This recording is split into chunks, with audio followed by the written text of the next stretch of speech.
momento. Muy buenas tardes, el Archivo del Atlántico se complace en darles la más del proyecto cultural del Atlántico, la cultura patrimonio de la gobernación del departamento del Atlántico. En la tarde estaremos con la presentación que hará el historiador Miguel Renals, asistente laboratorio de historia de la Universidad del Atlántico, con el tema conflictos eclesiásticos en la época de la colonia. Miguel Renals, él es historiador de la Universidad del Departamento del Atlántico, estudiante de segundo semestre de la maestría en historia de este mismo máster, del laboratorio de historia, especialista en el manejo de bases de datos para consulta y desarrollo de proyectos de investigación, y además de ello es paleógrafo. Entonces, Miguel, muy buenas tardes. Gracias por aceptar la invitación del Archivo Histórico y muchísimas gracias por compartir la tarde. Bueno, muy buenas tardes a todos los que están presentes en esta tarde de presentación. Muchas gracias al Archivo Histórico del Atlántico por su amable invitación y también a Juan, que es quien organiza este evento y ayuda a hacer posible el que podamos llevar hasta todos ustedes estos pequeños avances en materia de estudio y de investigación que pues tratamos de desarrollar como nosotros como investigadores. El día de hoy yo vengo a traerles un tema que me ha parecido bastante interesante y en el ejercicio de mi profesión me ha cautivado porque muestra cómo eran las relaciones entre la Iglesia, el Estado y el Estado español durante la época de la colonia, relaciones que muchas veces creemos se dan de manera unísona y no tienen ningún tipo de enfrentamiento o viven en completa, o se dan en completa armonía o en completa estaticidad, ¿no? Entonces, en ese sentido, yo vengo a hablarles un poco de de lo que fueron los conflictos eclesiásticos durante la época colonial, también se le puede decir época virreinal o época de dominación española, como queramos llamarlo, también de estas tres formas es bastante acertado. Antes de entrar a lo que son, a exponerles un poco lo que son los conflictos, quisiera yo hacer un esbozo de toda la relación entre la Iglesia y la corona española a lo largo de a lo largo de los siglos, a lo largo a lo largo de todo el periodo de conquista, de establecimiento del poder español hasta la independencia. ¿Por qué es importante y por qué siempre es tan intrínseca? Entonces, para esto voy a permitirme compartir con ustedes para que vayan viendo un poco las fichas aquí. Y vamos a entrar a lo que son los conflictos eclesiásticos, a entrar a dirimir un poco lo que son a explicar un poco lo que son estas dinámicas. Si me permiten un segundo. Entonces, bueno, aquí esto, antes de empezar, me gustaría, como les había dicho, comentarles lo siguiente. La relación entre la Iglesia y entre la corona española siempre ha sido muy estrecha, pues desde la cristianización de Castilla con la España goda y visigoda hasta los siglos XII, XIII, XIV y posteriormente en el siglo XV. Va a quedar mucho más afianzada esta relación, puesto que va a existir la figura legal del patronato regio. Este patronato regio permitió que las diferentes coronas de Europa, en este caso España, funcionasen como una especie de concesionario del ejercicio de la evangelización y de la aplicación del culto divino y la administración de los bienes eclesiásticos. Esto tiene su primer antecedente con el Patronato Regio de Caracas, por ser uno de Canarias, perdonen, por ser uno de los primeros territorios de ultramar españoles. Y posteriormente, esto se dio durante el papado de Inocencio VIII. Posteriormente, con el Papa Alejandro VI, el Papa Borja, podemos encontrar ratificada esta relación en lo que se llamó o lo que se denominó las bulas alejandrinas. Estas bulas permitieron que de alguna forma avalar lo que fue la conquista de los territorios americanos, la evangelización, dividir el mundo en el Tratado de Tordesillas, y va a ser una relación bastante estrecha, especialmente entre Roma y España, por ser un papa español de la familia Borja. Si nosotros hemos visto la serie de los Borja en las diferentes plataformas que existen, podemos entender un poco esta dinámica. Y cómo la corona ejercía una influencia bastante importante sobre esta familia, que posteriormente logró poner dos papas en la Iglesia Católica en un tiempo donde la Iglesia aún conservaba una hegemonía bastante grande. Este patronato sirvió para que la Iglesia, para que la corona española administrase todo lo que fuese lo concerniente con la evangelización de los pueblos, la fábrica de las iglesias y la instalación de las órdenes religiosas.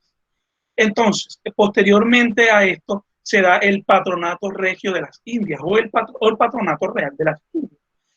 Pero para financiar todas estas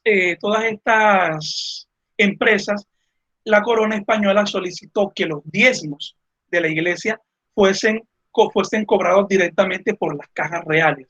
Y estas cajas reales administrasen todo lo que tenía que ver con los asuntos eclesiásticos. Pero en una renegociación, la iglesia sostenía que tenía que pagar los sueldos y sostener a toda la estructura eclesiástica, en materia de sueldos, en materia de administración del culto divino, etcétera. Materia de administración del culto divino, etcétera. Todo esto se tradujo en que la corona hubiese hecho una redonación de los diezmos a la Iglesia Católica. Entonces, para hacer un poco de recuento, primero la Iglesia dona los diezmos y luego la corona los redona a la corona, pero con la condición de que 2/9 de esos diezmos fuesen a parar a las arcas del rey para la construcción de hospitales. La iglesia ayudaba a sostener los hospitales en Israel. A eso se le va a llamar o se le denominó los 2/9 del rey o los 2/9 reales. Entonces, esto evidencia la importancia que va a tener el cobro del diezmo en toda la América, en todas las disputas, pues no menos importantes que el diezmo suscitaría en la iglesia, entre las relaciones de iglesia y Estado. A modo de introducción, ya para entrar a esto, para hacer un esbozo de lo que es el tema, a mí me gustaría decirles que cuando nosotros nos adentramos a estudiar los temas eclesiásticos, nos encontramos con serias dificultades. Estas dificultades a la hora de abordar estos temas se dan porque no existen muchos trabajos que se encarguen o que trabajen la temática de diezmo o la temática de asuntos episcopales. Si hacemos una revisión en las bases de datos, nos encontramos con un poco material referente a este asunto, salvo algunos casos, como lo es la tesis doctoral del Obispado de Cartagena en el siglo XVIII, Cartagena e Iglesia y Poder en la Cartagena colonial.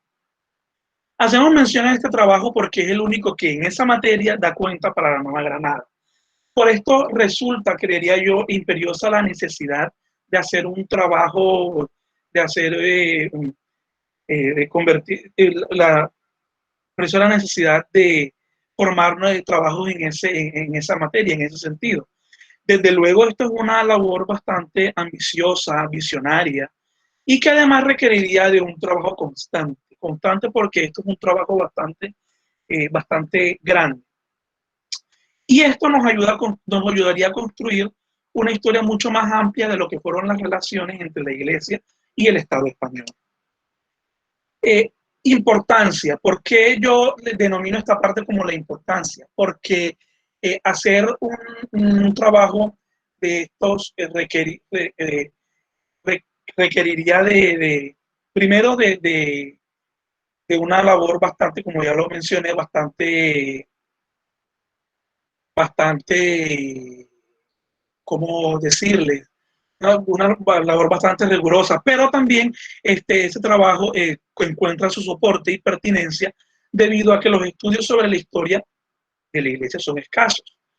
Y aquí me voy a detener un poco, porque con esto no quiero decir, obviamente, que no existan trabajos en materia de las relaciones de la Iglesia Católica en Colombia. Existen trabajos como el del profesor William Elvis Plata, que hace toda una historiografía sobre la teología y la historia en la Iglesia del siglo XX a 2005, o sea, 1950, 1905 y a 2005.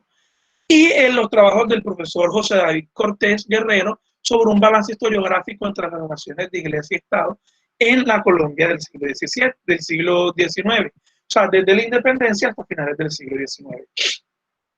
Estos trabajos dan cuenta de los estudios que en materia religiosa se han adelantado en Colombia. Sin embargo, estos no dejan de ser escasos y ajenos y ajenos al periodo y ajenos al periodo de la historia de la Iglesia en la América Española. No obstante, existen trabajos como son las imágenes del culto en la legislación eclesiástica del Virreinato de la Nueva Granada, de María Cristina Pérez, o trabajos como el de José Antonio Echeverri, que se titula Aconteceres en la provincia franciscana en el Nuevo Reino de Granada, 1650, 1650.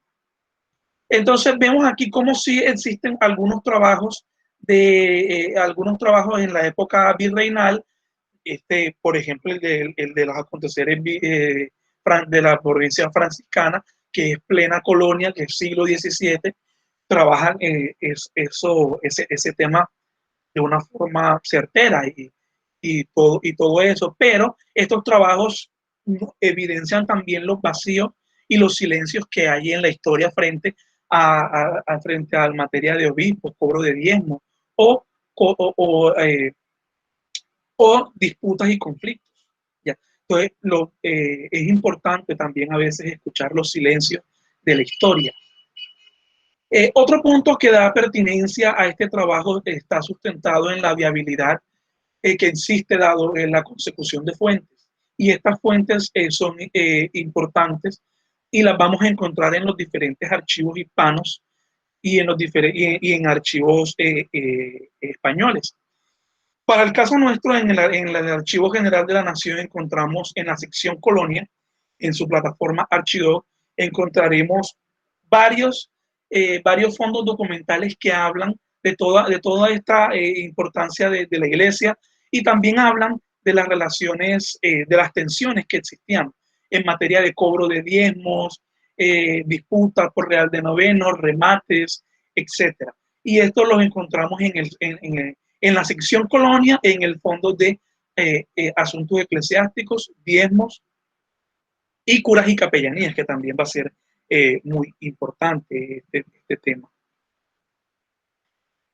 Bueno, ahora para adentrarnos un poco a lo que son los conflictos eclesiásticos, voy a referenciar tres casos que me parecen importantes y son los que estoy empezando a trabajar para mi investigación como tesis de maestría, y son tres casos que suceden en diferentes momentos del periodo colonial. Entonces, el primer caso que referencio es uno que se suscita entre los obispados de Santa Marta y Cartagena, entiéndase hoy no los departamentos administrativos que existen, sino todas las provincias de Cartagena y Santa Marta, y eso abarcaba casi todo lo que hoy es la región Caribe. Entonces, existentes en la nueva, estos obispados existían en la Nueva Granada y convivían de manera estable, basados en las normas eclesiásticas y en las leyes indianas establecidas.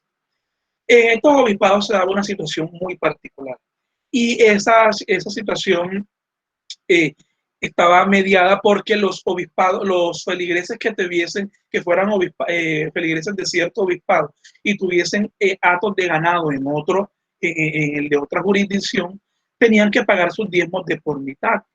¿Ya? Entonces, pero esta costumbre se estableció incluso 40 años antes de 1745 y acordada por los obispos de aquel entonces. Sin embargo, hubo una disputa que suscitó un largo proceso de más de 13 años porque Santa Marta demandó que esa gente que tuviese que fuesen feligreses de Cartagena, pero tenían sus actos acá, debían de pagar, contribuir enteramente a los diezmos de Santa Marta, porque los diezmos se cobran por enteros por ser parte del fruto de la tierra. ¿Ya? Y este fruto de la tierra, estos frutos de la tierra van a convertirse van a ser lo que son los cultivos, lo que son los ganados, vacunos, de caballo, porcino, aves, etcétera, incluso parcelas de tierra. Esta disputa sin embargo, mi compañera y amiga y colega Eva García puede detallarlo mucho más claro y amplio porque ella lo trabaja en su tesis de maestría. Y esta disputa también suscitó un dispendioso proceso que además mantuvo retenidos esos diezmos, especialmente mientras se mantenía y se resolvía el asunto, lo cual muestra la naturaleza delicada que era el asunto de la contribución decimal, o sea, porque esto se tenía como un impuesto y se traducía en la masa de la contribución y del sustento eclesiástico, porque estos diezmos primero no entraban directamente a las arcas o solamente servían para sostener el culto divino y a los ministros eclesiásticos, sino que también este diezmo funcionaba como una especie de burbuja crediticia y se usaba precisamente para hacer crecer las entradas de la iglesia. Entonces se prestaba y se, se, eh, se cobraba también un crédito alrededor de este préstamo. De esto también da cuenta una reunión que tuvo el Colegio del Rosario en el siglo XVI, en el siglo XVII, perdón, los obispos, los hermanos dominicos, porque estaban discutiendo cómo iban a administrar o cómo iban a prestar esos diezmos que entraban a la mesa capitular. Así se le denominaba muchas veces también a los diezmos que hacían parte de un conglomerado. El segundo caso que vamos a referenciar aquí sucedió en Popayán, en contravención de una costumbre inmemorial. Y quiero explicar un poco lo que es la costumbre inmemorial. Las costumbres inmemoriales eran unos acuerdos que, si bien no se hacían de manera, digamos, extralegal, no transgredían la norma ni nada por el estilo, se hacían entre las dos partes a conveniencia de ambas para hacer más expeditas sus relaciones. Y esto no ponía en riesgo ni las leyes ni nada. Sin embargo, cuando las circunstancias cambiaban o las condiciones cambiaban, estas costumbres tendían a romperse y se constituían en los epicentros de las disputas y de los conflictos entre eclesiásticos y entre también las naciones locales. Esta disputa se suscitó en Popayán porque la iglesia de ese sitio tuvo una confrontación con la Junta de Diezmos de Popayán, porque estos habían eximido del cobro de diezmos a los salineros. Y esto recortaba, veía perjudicado, ellos siempre alegaban, el real de novenos del rey, perteneciente al rey, y las aspiraciones de Popayán en elevarse a obispado.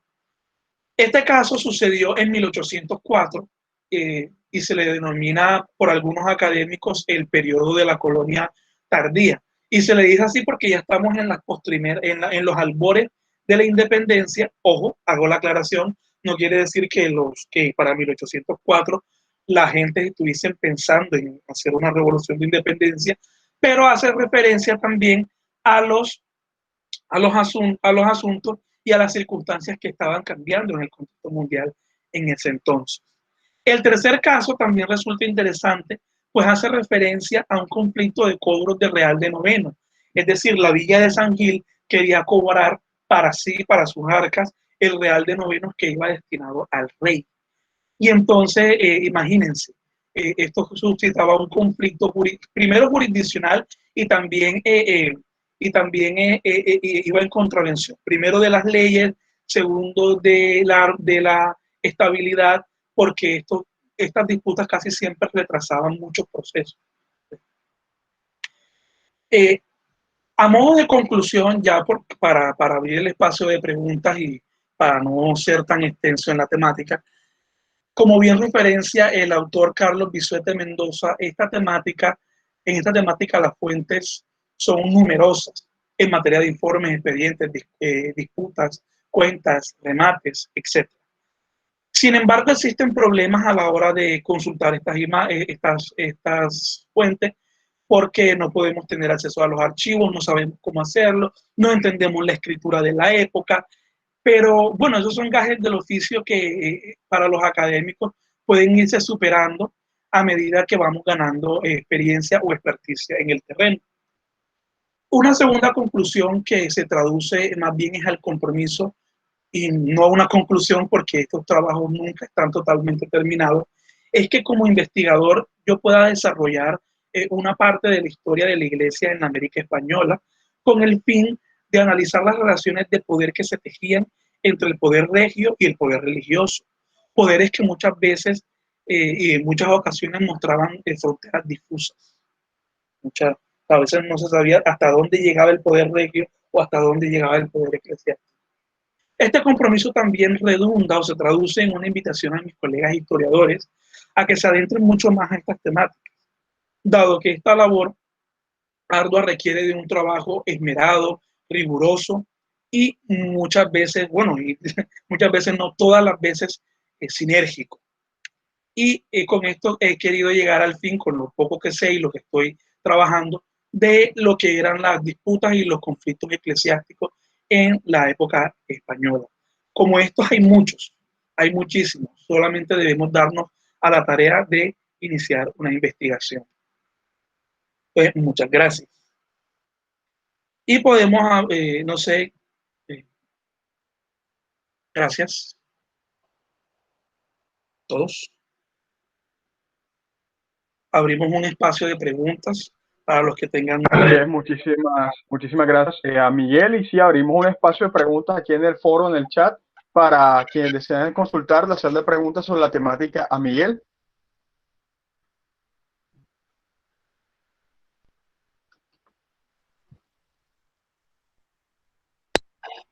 Tardes. Buenas tardes. Buenas tardes. Gracias. Me presento, soy Martín Ernesto Álvarez, candidato a doctor en Historia de la Universidad de los Andes de Bogotá. También trabajo los mismos temas que Miguel ha estado trabajando, agradeciéndote la presentación que realizaste, porque pues esto es un llamado de atención que varios historiadores eclesiásticos hemos venido realizando en los últimos años para retomar estos temas y con nuevos aportes tanto teóricos como metodológicos.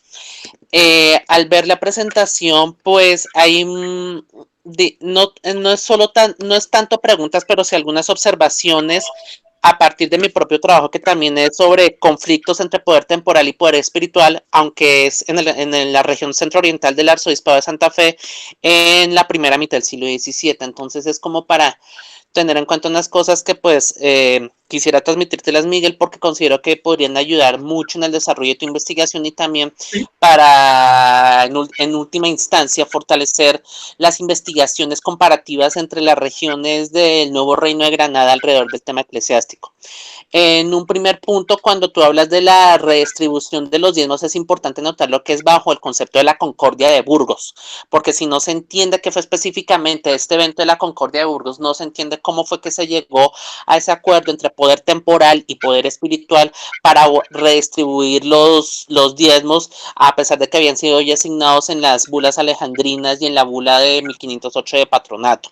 Ese es un primer punto.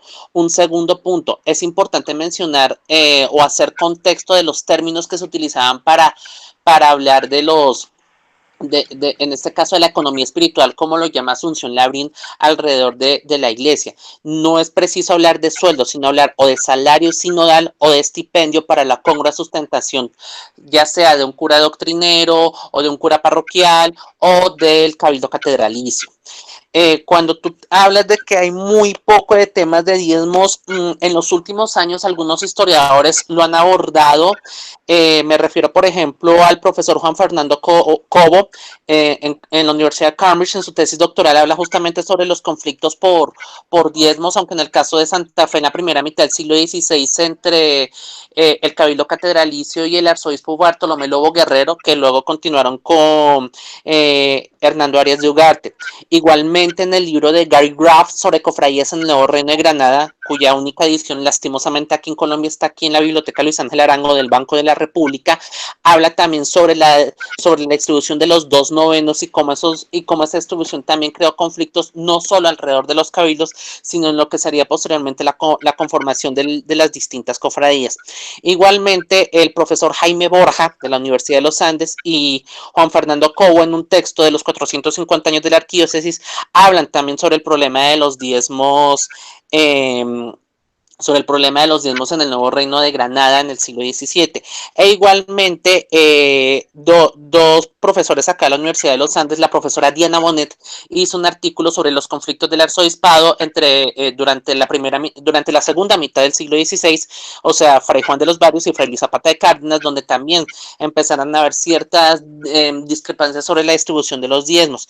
Y de un tiempo para acá, un estudiante de doctorado en la UNAM, de acá en la Universidad de los Andes, Carlos Sinestrosa, está también trabajando el tema.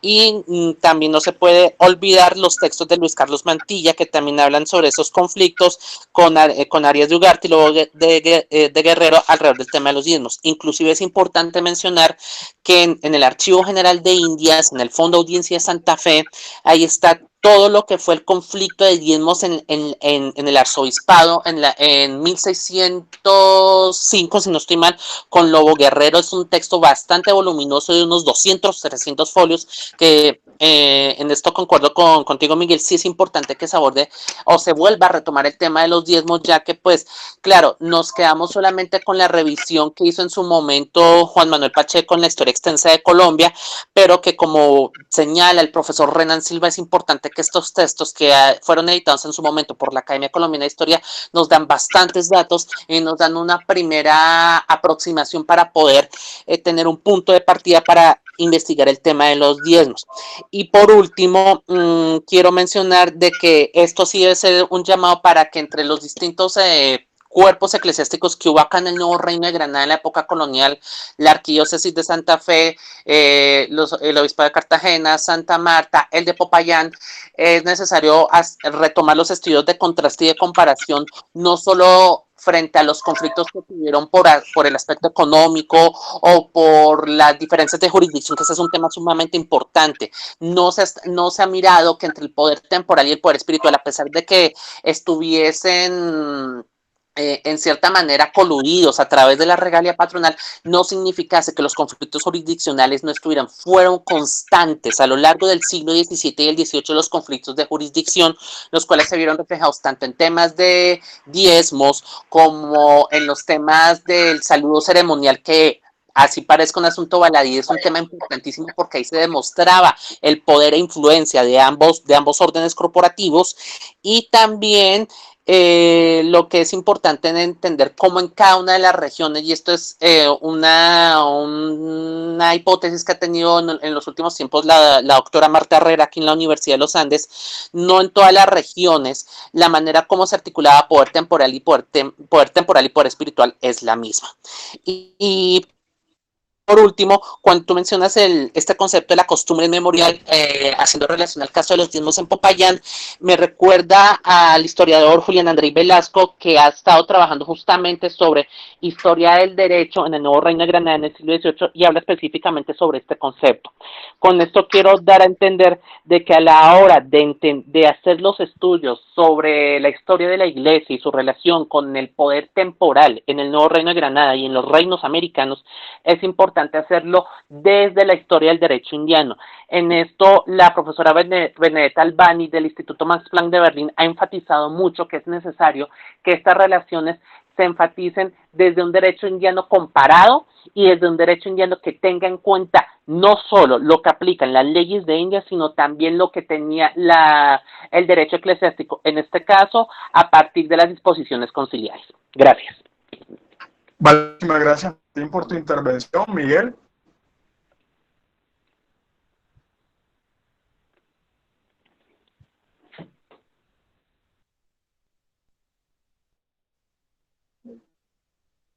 Miguel,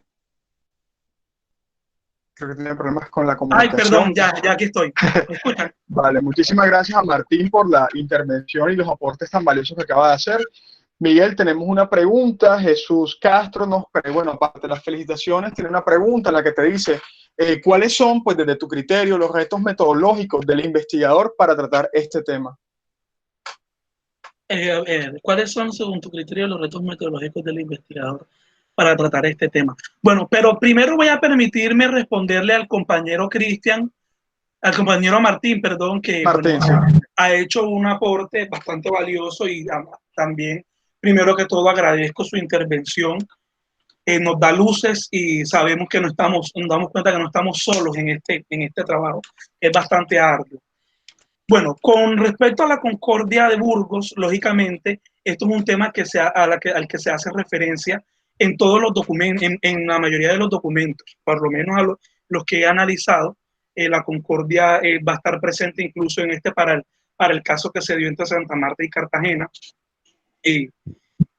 sobre la concordia que existía para acordar lo que estaba dado en materia decimal, en materia de cobro de diezmo, que es la diminución, que era partir por mitad los diezmos de feligreses de un obispado que tenían sus hatos y sus ganados en otro. Con respecto a todo lo que tú esbozas, claro, tú esbozas una serie de trabajos para el caso colombiano, pero si nosotros hacemos la comparación con casos como el de Mexicano, que es una escuela bastante amplia en materia de diezmo, o con la provincia de Tucumán en Argentina, también frente a eso estamos bastante cortos, y en eso era a lo que estamos bastante rezagados, y eso era lo que precisamente yo me refería. Bien, tú mencionas que en los documentos siempre hay temas que están presentes y es lógico, es válido, lógicamente. A lo que yo me refiero y aludo es que si bien estos temas están presentes, están ahí, no están siendo abordados o apenas están empezando a ser abordados. Por lo demás, agradezco tu intervención, tus preguntas, y me gustaría estar en contacto contigo para enriquecernos mutuamente. Con respecto a la pregunta de Jesús, los retos metodológicos del investigador para tratar el tema serían, bueno, primero, llenarnos de una bibliografía bastante extensa para saber cómo tratar el tema. Abordar también esta temática desde una perspectiva conceptual, porque como bien referenciaba, entender los conceptos para la época, entender los principales modos de referirse, de utilizar el lenguaje y todo eso es importante, pues, para hacer una asimilación del tema y hacer una construcción histórica mucho más certera. También el acceso a fuentes y las preguntas que le hacemos a ellas. Y eso es básicamente los retos que yo considero pueden haber alrededor de la temática. Muchísimas gracias, Miguel, por las respuestas. Y no sé si tenemos alguna otra pregunta, alguna otra intervención. Aquí tenemos otra pregunta de parte de Alma Fernández. Miguel nos dice, buenas tardes, mil gracias por el espacio.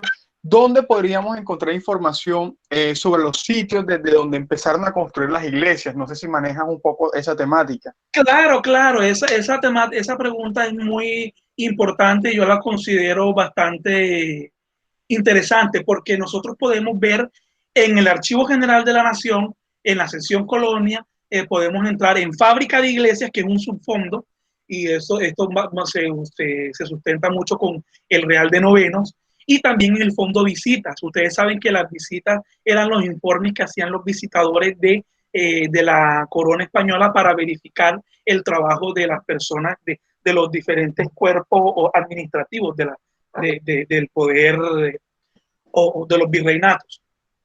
Ahí en fábricas de iglesias vamos a ver cómo se construyen las iglesias, porque eso hace parte, pues, para la época hace parte del buen manejo de la administración, que el pueblo tenga una iglesia, que la ciudad tenga una iglesia, una catedral, pues, en fin, una ermita incluso. Entonces ahí vas a ver documentos que referencian la construcción de una iglesia y dirán, se construyó una iglesia de tantos metros por tanto de profundidad, tanto de altura, con los siguientes materiales, se pintaron las siguientes obras, estuvo consagrado a tal santo, o a esta vocación de la Virgen María, etcétera, etcétera. Entonces, en ese sentido, uno ahí puede ver mucho sobre la construcción de iglesias y dónde empezaron a construirse y dónde era necesaria la construcción de iglesias. Vale, muchas gracias, Miguel. Una pregunta aquí de parte de nuestros acompañantes en este momento aquí en este evento. Bueno, no tenemos más preguntas de parte de nuestros seguidores en estos momentos, así que bueno, no resta sino agradecerte, Miguel, por tu participación, por tu intervención la tarde de hoy con este tema tan interesante sobre el tema de los conflictos eclesiásticos en la época de la colonia. Agradecerle también a todas las personas que se conectaron en este momento a este espacio académico del Archivo Histórico del Departamento del Atlántico e invitarles a que sigan pendientes en nuestras redes sociales para que se sigan vinculando a las demás actividades que seguiremos programando desde el Archivo Histórico del Departamento del Atlántico. Nuevamente, muchísimas gracias a Miguel, muchísimas gracias al Laboratorio de Historia, el programa de la Maestría en Historia de la Universidad del Atlántico y les deseando un muy feliz resto de día. Muchísimas gracias. Muchas gracias, Juan. Muchas gracias a todos ustedes por asistir y a todas sus preguntas. Fueron muy enriquecedoras y fueron pertinentes también a la hora de abordar estas temáticas. Entonces nos vemos en una próxima ocasión y agradezco nuevamente. Muchísimas gracias, Miguel.